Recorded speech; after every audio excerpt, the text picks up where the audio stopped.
Hi, everyone. Thanks for listening to another episode of Dogman Encounters Radio. I'm Vic Cundiff, and I'll be your host for the show.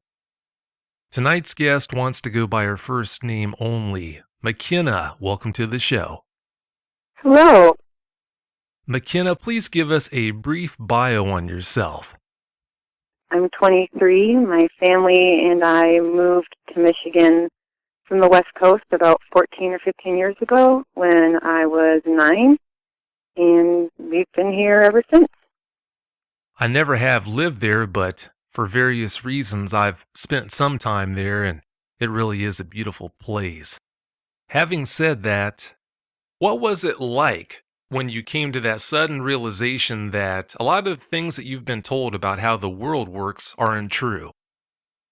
I guess it wasn't kind of like a show-stopping moment where it all cumulatively came down and I realized nothing was how I thought it was. It all just slowly built up, and I just kind of realized that maybe the world isn't how I thought it was, and things that people say aren't real actually exist. When you're growing up and your parents are trying to convince you that monsters don't exist, there's no reason to be looking under your bed every night when you are ready to go to sleep. You trust your parents, so you want to believe them. You grow up, you don't see any evidence that there are monsters out there, but unfortunately, when someone like you has an encounter that proves to you that they do exist, that's really got to have a way of turning your world upside down. What was it like when you suddenly came to the realization that monsters do in fact exist? The world just kind of stopped for me. It made everything feel very unsafe. It would have to be a life-altering experience. If you know that they're out there, then what else is out there that we're told does not exist? Are vampires real? Are any of the other things like that out there that are in our legends, are they real also? It really makes you wonder. You live in a unique area. Most of the people who run into these things, they have their encounters because they go someplace, they say they went hunting or they went camping. They went someplace to get into the woods, they had their encounter. After that encounter, they leave. That's not the case with you. Without talking about your actual encounter, please tell us about the area around your home, since you do live where you had your encounter in the first place. I live in a very small farm town of less than 5,000 people, and sort of directly in the middle of our town, we have about 20 miles of forest. And my home is 20 feet in front of this forest. So we live very, very close to it. And we get hunters coming in every season to come hunt. So the woods here are always packed, and you're always hearing guns going off or some kind of ruckus back there. But it is a very solitary place. Do you know how many people listening would kill to have 20 miles of forest, 20 feet behind their bedroom wall? That's got to be amazing. It sounds nice until you realize monsters are real. Yeah, that is a good point. Once you realize the dogmen are out there having that wood so close, I guess that wouldn't be a good thing. Nope, not anymore. If that forest is 20 miles across, is it some form of a national preserve, a park? What's the story on that? I don't think there's an actual name. I do know that it's been split up, and a lot of people own different chunks of the forest, so it's not like one big area owned by one person. It's split up across multiple people. Being such a large area, do you know of any situations where people came up missing back there, or you know of any sightings of strange creatures back there, maybe? I've never heard any stories about people seeing anything back there, but every now and then you'll hear a hunter talk about hearing something weird or the forest just going completely silent all of a sudden. But you don't hear too many reports of people seeing things. Even if it did happen, they probably wouldn't come forward and talk about it. But let's get into this first encounter, McKenna. Please tell us all the details that come to mind, beginning with why you were at the location of the encounter in the first place. The way my house is situated, my bedroom is at the very back of the house, meaning it's the closest to the woods. And I have several large windows that face directly towards the forest. And my bedroom is about 15 to 20 feet away from the tree line. So it was probably about 7, 8 in the morning in spring of 2013, and I had just kind of woken up for the day. I was still a little half asleep, and I'm just relaxing, trying to wake up. And just out of nowhere, I hear what at first sounded like a St. Bernard or some sort of large dog just losing it at something. That kind of woke me up out of my lucid state. So at that point, I was fully awake. I had looked out my window because I couldn't quite place the sound. So I was just continuing to listen. And I heard the bark again. And the more this larger dog barked, the more I could hear that it was a very large animal. In between these howls and barks of this larger dog, I can hear, it almost sounded like if a chihuahua could scream. It was a very odd sound. If you've ever heard a dog fight, it was almost exactly like that. So I'm kind of listening to this back and forth of this just monster dog doing something to this little dog. It sounds about 5 feet from my window, because I can hear everything, and I can hear the deepness of the larger dog's growling in my chest. I listened to this continue for about 2 or 3 minutes, and then it stopped, just as quick as it started. There was no tapering off where you'd hear a hurt animal kind of whimper and run away. There was nothing like that. There was growling, there was screaming, and then it stopped, and it was gone. I just laid in bed for a few more minutes. I had no desire to look out the window, so I didn't. I just moved on and woke up a little bit more, took some time to kind of think about what I had just heard, and once my family was awake, I asked if anyone had heard a dog fight or, little dogs yipping in the yard, and no one had heard anything. So later in the day, maybe around 2 or 3, I kind of buck up the courage and I go outside to look around. I'm walking around my house, so now I'm in complete full view of the tree line. There's very small tufts of grass kind of lifted up that would make me think it was a rabbit or maybe a coyote, but there was no blood, there was no fur, there was no signs of violence that would make me think what I had heard that morning had actually happened. It was just a normal scene. None of my neighbors seemed to be out there looking around or alarmed. So I'm kind of thinking I was the only one who heard this event.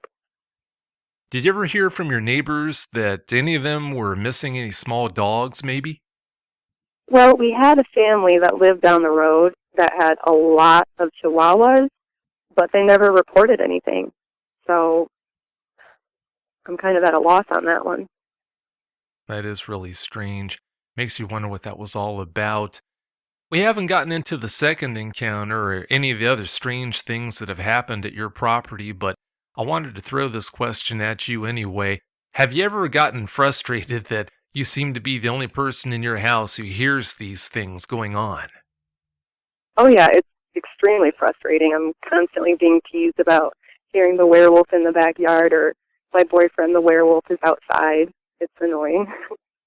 Yeah, that would be pretty frustrating. Common sense had to tell you, no, don't part the drapes and look out there and call attention onto yourself. But after the fact, as you have a chance to think about things like this, when curiosity has a chance to get the best of you, it's easy to kind of second guess your actions. Did you ever wind up regretting not looking out there after all and finding out once and for all what was going on? Yeah, I do regret that. Regretting it and deciding to act differently if the situation happened again, those are two totally different things. If that ever does happen again, do you think you will look out the window? Oh yeah, definitely. I have my camera and everything ready. Be careful what you wish for. For sure.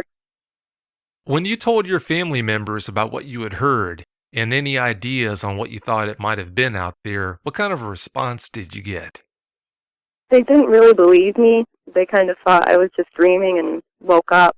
But once I explained that I was actually fully awake and kind of laid out the encounter for them, they seemed to believe me a little bit more, but not to the point where they would help me look for anything.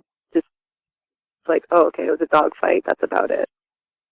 So their curiosity was piqued, but not enough to cause them to go out there and want to help you look for any evidence and clues to find out what exactly had happened. Yeah, and I think that's because I was the only person to experience it. If my whole family had experience, they would all be out there. But as I was trying to relay the event, I could just tell that they weren't interested. I see. When you were growing up, did you have an interest in Bigfoot, things that go bump in the night, or anything else like that? Not too much. I've always grown up around forests, so I've always been outside and playing, and I've never been scared or had thoughts that there were monsters in the woods or anything like that.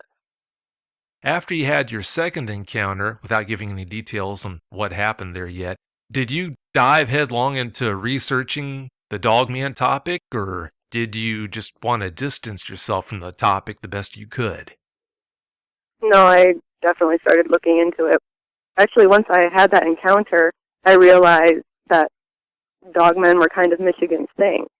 I'd never heard of a dogman, never even seen anything about one until after I had my encounter.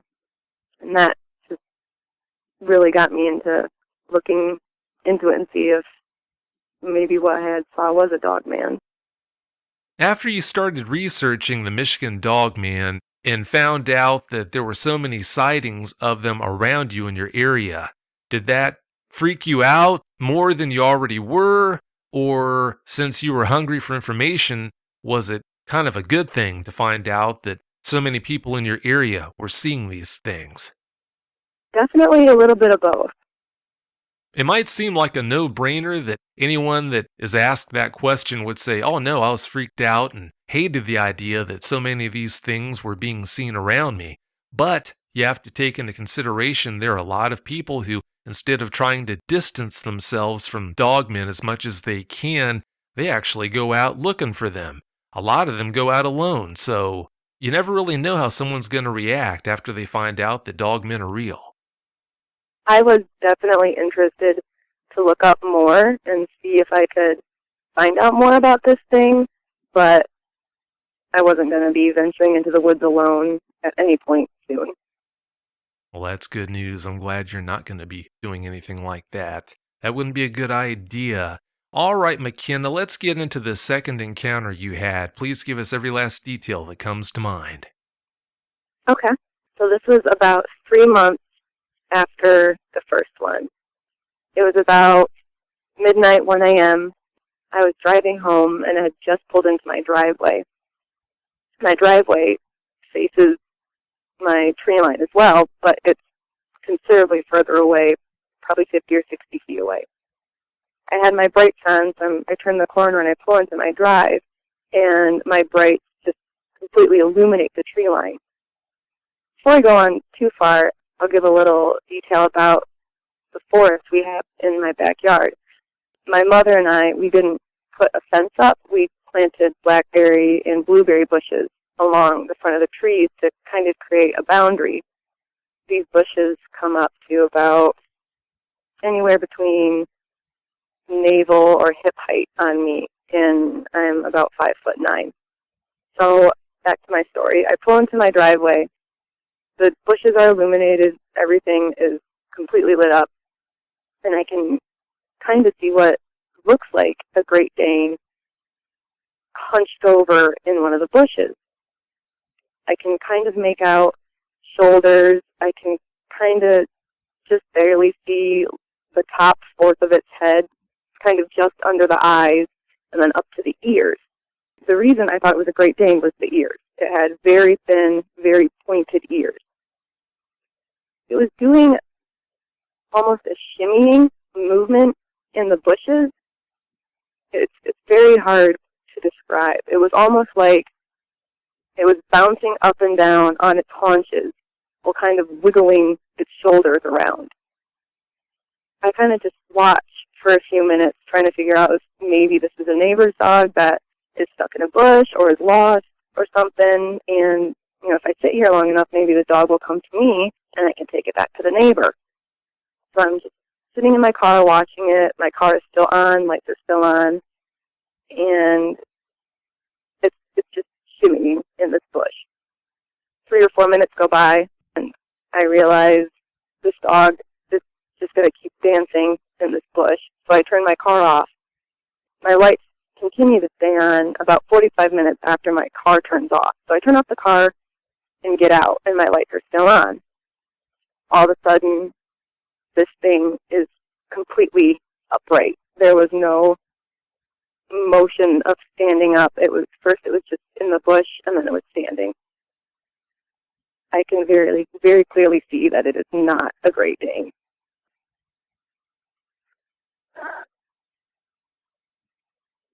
It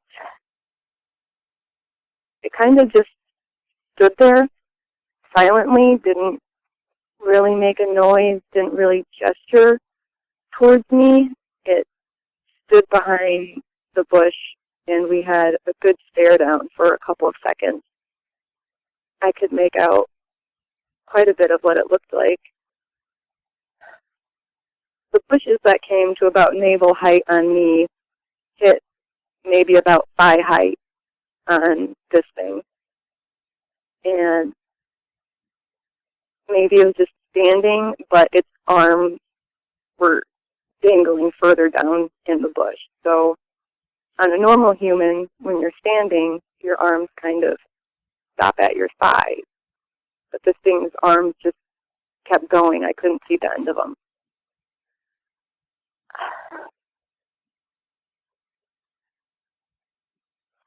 It was very, very dark black.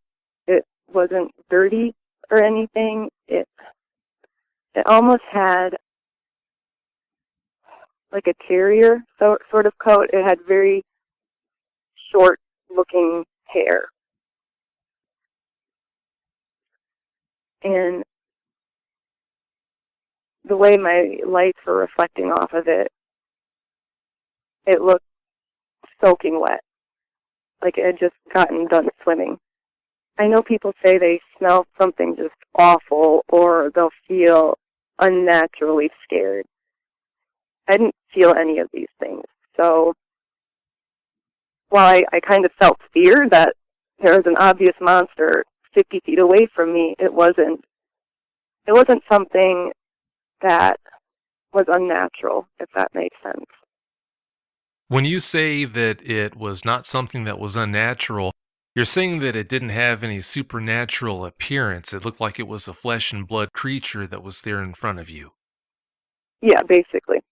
It didn't make me feel any certain way unnaturally. It didn't look unnatural. It looked... If I could describe it, if a Doberman could have a fox snout on the body of a man with black fur. That's the best way I can describe it, honestly. How long would you guess that muzzle was on it? 6 or 7 inches, maybe. 6 or 7, that's a pretty prominent muzzle. When you describe that muzzle as being fox-like in appearance, what are you saying? That it tapered to a fairly narrow point? What does that mean? Well, when I first saw it, I had thought it was a Great Dane, so I'd expected that large, sort of squared-off snout. this thing didn't have. It had very thin, pointed, tapering snout. Oh, okay, I see. When this was all going on, after it stood up and you could get a better look at its face, did you notice any facial expressions as it was standing there looking at you? No. We were both completely expressionless, just staring at each other. Well, at least you got lucky. Some of these things are truly malevolent when they come face to face with an eyewitness, so at least it didn't do that and shake you up any more than it already did. Now, as it's standing there in the bush down on all fours, you mentioned that you couldn't see very much of it at all. After it stood up, though, what kind of body conformation did you notice? It was almost like a bodybuilder's body, but covered in fur. It was very wide, very stocky. When you say it was very wide, you are saying that it did have man-like shoulders then. Yes. It had a bipedal body formation. It didn't have like the shoulders that came down. It definitely looked like it was made to stand on 2 feet like a person. Was it standing by anything that would give you the ability to accurately guess how tall this thing was and how wide? I'd say anywhere from 7 or 8 feet tall and at least 3 feet wide. It was massive. Ooh, that is pretty big. Do you have any estimation on how much it weighed? Oh gosh. At least over 200. It looked pretty big. If it was that tall and that wide, it had to be quite a bit heavier than that even. I wouldn't be surprised if it was closer to 3 or 4, but we'll never really know. I just wanted to give a safe minimum just in case. As all this was going on, you said it never did make any facial expressions at you. It was just a blank stare looking at you as you were right there staring right back at it. But through all of this, did it ever open up its mouth or did it keep its mouth closed all the time? It honestly looked like a photo. It didn't move a muscle. It was completely frozen. And then it just turned and silently walked away. That's about the best thing it could have done. I'm glad it handled the situation that way instead of coming at you. That would have been even worse. Now, after all this happened, McKenna, who was the first person that you told about this? Did you go inside and wake everyone up in the house and let everybody know, or how'd that pan out? Well, after it had walked away, I kind of stood there frozen. I wasn't quite sure what I had just saw, or if I should get in the car and drive away, or what. After about a minute of just kind of thinking about what I should do, I went inside. My mom picked up right away that something was wrong.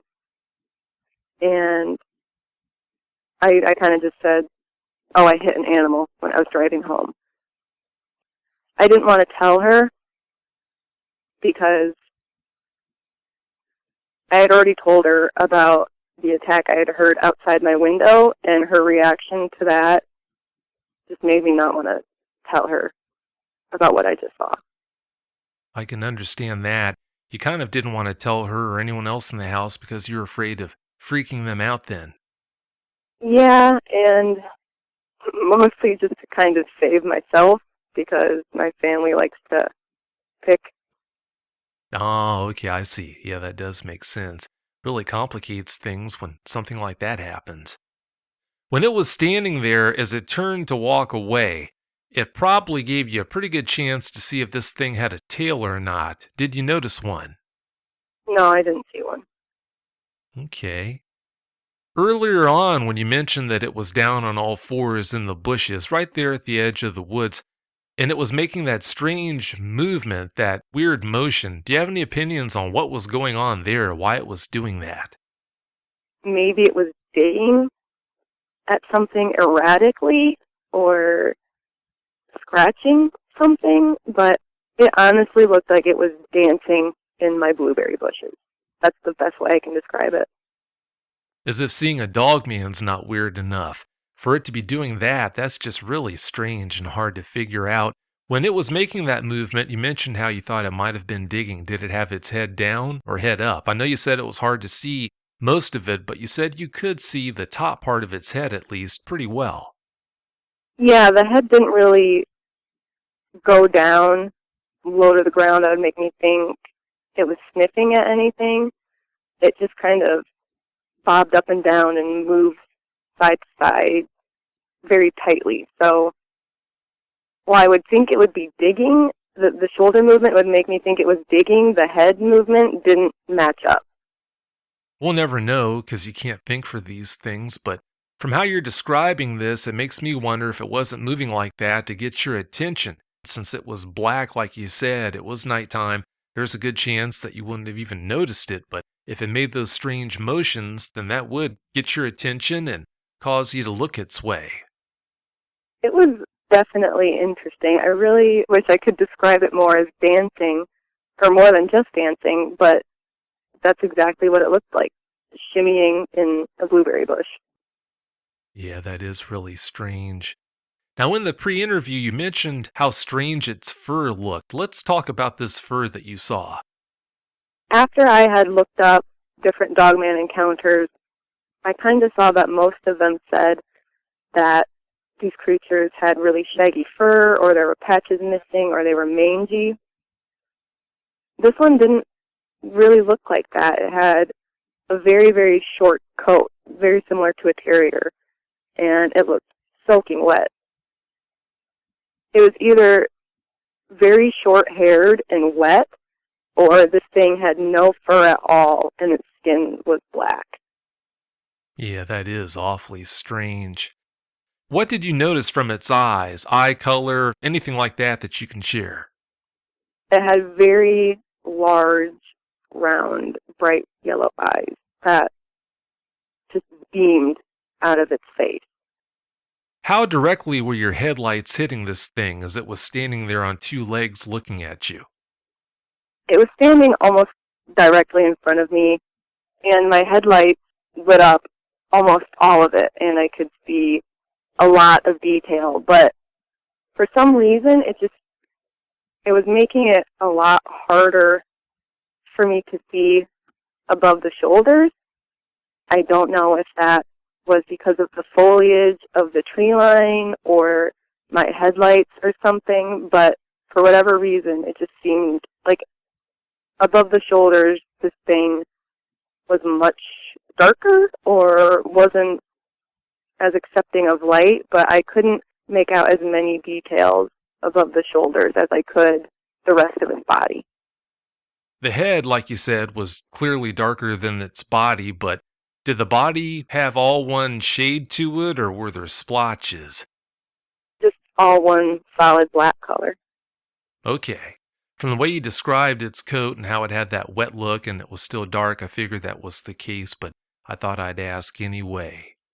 You told me in the pre-interview that you've been finding animals around your property in a strange state. What's been going on with them? Yeah, a few months before my first encounter, so a few months before the spring of 2013, my mom and I had just drove home from camping, and we had pulled in our driveway.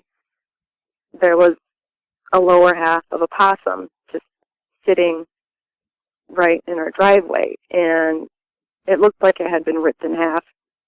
It wasn't like a clean cut. So we just kind of looked at it. It was very interesting because it wasn't rotted. It didn't smell horrible. It looked very fresh. We could see this almost trail of guts leading to our backyard.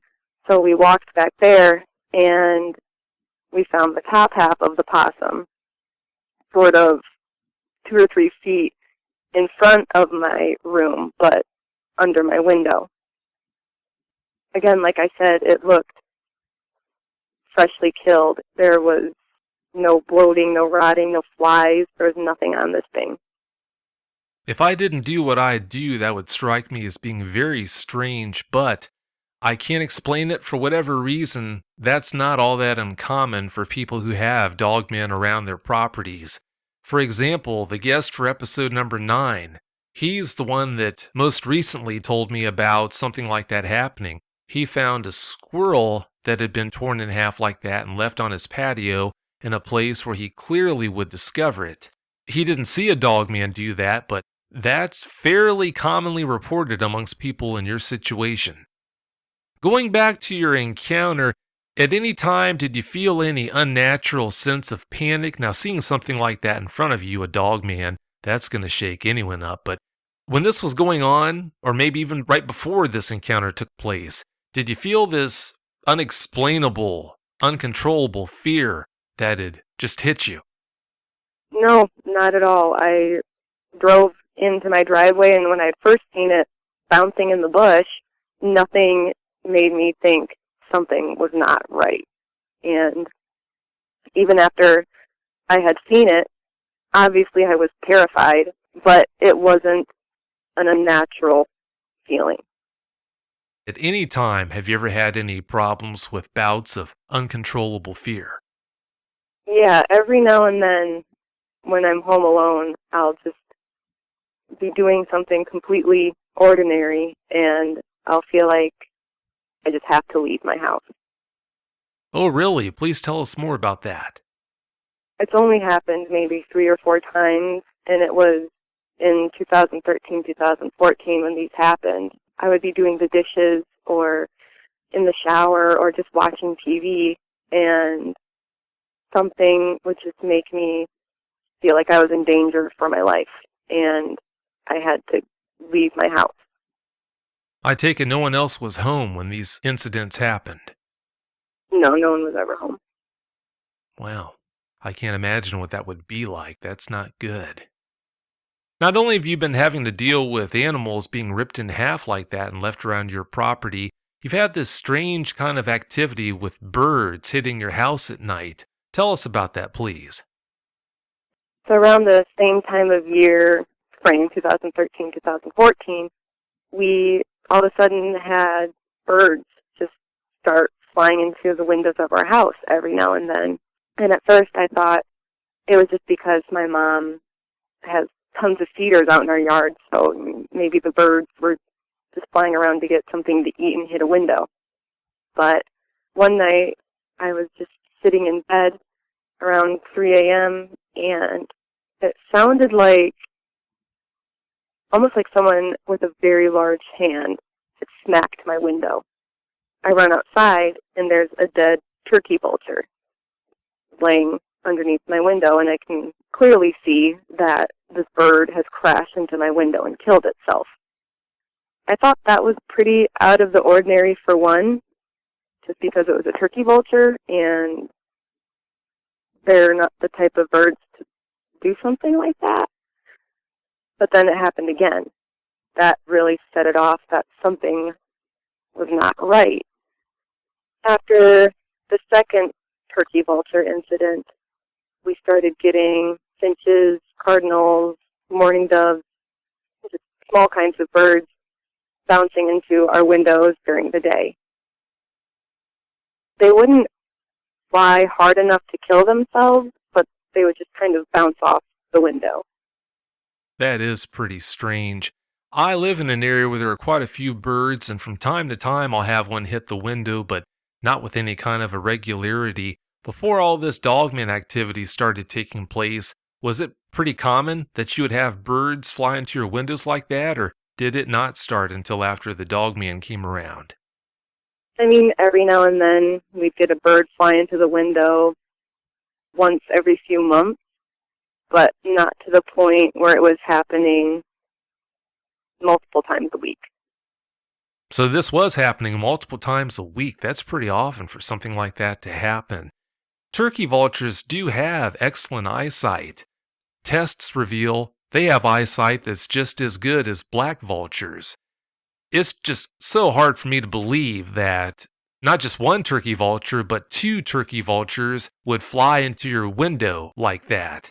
Now, having said that, dogmen have thrown cats against houses. That does seem to be something that they do. I don't know why, but they just seem to do it. From what you're talking about here, it sure makes you wonder if it's not a dogman doing that.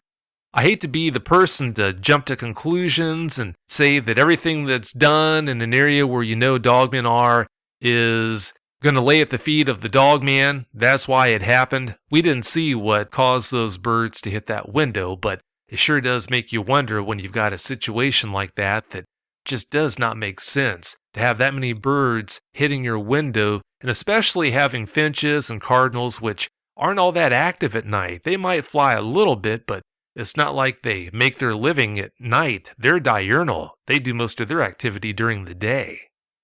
Yeah, it was very interesting, to say the least. And I guess what made the whole thing even more curious for me is our house is one story. We don't have a second or a third story where a turkey vulture would maybe accidentally hit the window. We are a first-story home. Yeah, that is really hard to explain and figure out. Like I said, unless it was seen throwing birds into your window, I don't want to necessarily jump to the conclusion that that's what it had to be that was going on and was consequently causing that. Having said that, do you have any closing comments you'd like to share? Just be careful when you're out in the woods. Don't go alone.